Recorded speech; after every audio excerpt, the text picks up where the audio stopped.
और एक दो और राइट विंग वाले मेरे से अपने आप को राइट विंग बोलते हैं, मेरे को तो लगता है छछूंदर हैं, क्योंकि राइट विंग वाले ऐसे नहीं हो सकते हैं। राइट विंग बहुत अच्छा है, वो एक रिवोल्यूशनरी हिस्ट्री की बात करता है, अपने एक स्टैंड लेता है। लेफ्ट विंग अच्छा है, वो आपके लेफ्टिस्ट आइडियोलॉजी रखता है। हर किसी की आइडियोलॉजी जो रखे वो अच्छी बात है, किसी की भी रखे।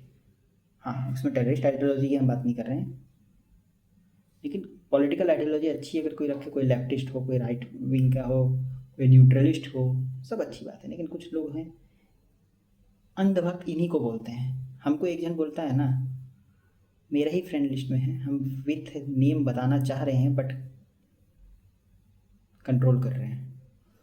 बोलता है कि ये जो 4-5 यूट्यूबर्स हैं, आकाश बनर्जी, ध्रुव राठी, रवीश कुमार, और उन्होंने और भी 2-3 लोगों का नाम लिया था, बोला कि ये जिसको सपोर्ट कर दे समझ जाओ वो एंटी नेशनल है। मैं तो ये बोलता हूँ भाई, इन लोगों ने तो 370 के टाइम पे मोदी जी का भी सपोर्ट किया था, तो उनको एंटी नेशनल बोलते? नहीं नहीं नहीं, वैसे नहीं होता है। अभी कुछ दिन पहले ये लोग बोल रहे हैं कि नहीं, हमने यहाँ पे एक मस्त दिनकर जी की कविता शेयर की थी कि सिंहासन खाली करो कि जनता आती है। और मैंने शेयर इसलिए किया था, पीछे सोनू वांगचुक का स्टेटस था, नॉर्मल एक मैंने शेयर किया। तो उसने बोलता है ना कि हाँ, जनता इसीलिए आती है ताकि इन लोगों को हटाए और लालू जैसे चोर को लाए। भाई वहाँ पे लालू का शब्द का चीज़ लिखा हुआ नहीं था।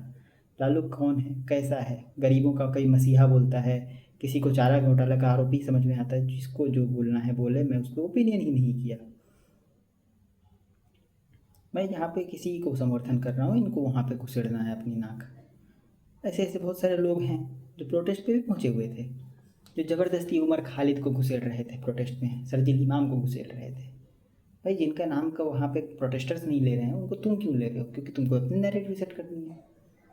एक और हमारे पहचान के हैं, इनका भी नाम मैं बहुत मुश्किल से अपने कंट्रोल कर रहा हूँ, मन तो कर रहा है नाम लेके गया हूँ लेकिन कंट्रोल कर देता हूँ।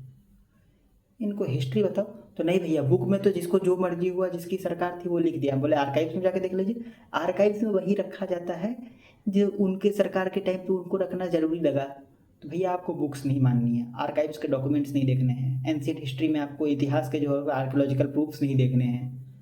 तो फिर आप हिस्ट्री में बात ही क्यों करते हो? आपको जो मानना है मानते रहो, दूसरे से डिबेट ही मत करो ना।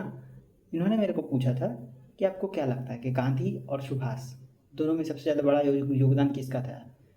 तो मैंने उनको पूरा एक्सप्लेन किया कि अगर गांधी नहीं होते तो देश जो होता है एक साथ एक आंदोलन में कभी आता ही नहीं, क्योंकि पहला एक आंदोलन जो हुआ था वो नॉन कोऑपरेशन था, और सुभाष नहीं होते तो वो प्रेशर नहीं बनता। तो दोनों का अलग अलग टाइम पे अलग अलग योगदान रहा है। अगर आप ओवरऑल बोलेंगे तो गांधीयन एरा बोला जाता है, तो गांधी जी का बहुत बड़ा योगदान रहा था, क्योंकि नेताजी ने खुद गांधी जी को फादर ऑफ द नेशन बोला था। तो उस कंपेरिजन में हमने गांधी जी को चुना। लेकिन हमने साथ में ये भी बोला कि अगर नेताजी नहीं होते तो जो प्रेशर बनाना होता है, वो उन पर दबाव डालना होता है, और जो अंग्रेज़ों को एक डर देना होता है कि नहीं अब अगर नहीं छोड़े तो फिर सत्ता छीन ली जाएगी, वो नेताजी ने किया। लेकिन नहीं, उनको नैरेटिव सेट करना है कि no, I am not a Gandhi supporter, I will not tolerate if you are supporting Gandhi. तो इस तरह के लोग भरे पड़े हैं, व्हाट्सएप से पढ़ाई करते हैं। इसी के लिए हमारे दृष्टि वाले विकास त्रिवेदी सर ने बोला था ना कि देश में अधिकांश लोगों को अच्छी शिक्षा नहीं मिलती, तो जो व्हाट्सएप पे मिलता है वो उसे ही इतिहास समझ लेता है, वो उसे ही ज्ञान समझ लेता है। यही चल रहा है देश में। और उस पर हमारे पूर्व शिक्षा मंत्री ने जो शिक्षा में कल्याण कर रखा है, वाह, कुछ नहीं कर सकते इन सब चीज़ों का। जानता हूँ बहुत सारा आया हूँ, बहुत सारे वीडियोज एक साथ आ रहे हैं, बट मुद्दा ही ऐसा है, शिक्षा की बैंड बजा रखी है इन लोगों ने, और अभी कंट्रोल कर रहा हूँ। वरना जिस लेवल की इन लोगों को गालियाँ पड़नी चाहिए ना, नहीं पड़ी है। जिस दिन कभी गलती से सरकार बदल गई ना, कितने मीडिया वाले, कितने लोग ना मुंह छुपाते भाग रहे होंगे, क्योंकि उन लोगों ने देश का हिस्सा बंटाधार कर दिया है।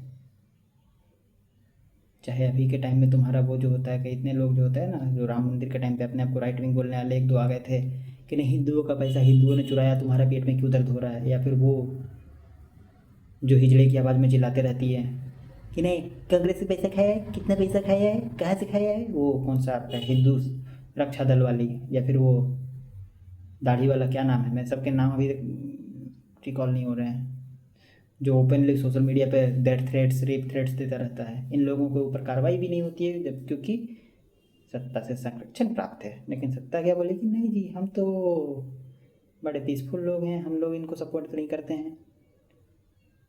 सब के सब जो होते हैं बीजेपी के रैलीज में दिखते हैं, बीजेपी के जो मीटिंग्स में दिखते हैं, लेकिन नहीं, सपोर्ट तो नहीं करते हैं। इनको सपोर्ट करना बंद करो, इन सब पे एक्शन लो। अपने आप देश के जो होते हैं आधे से अधिक टटपुंजिये काबू में आ जाएंगे। विचार कीजिएगा।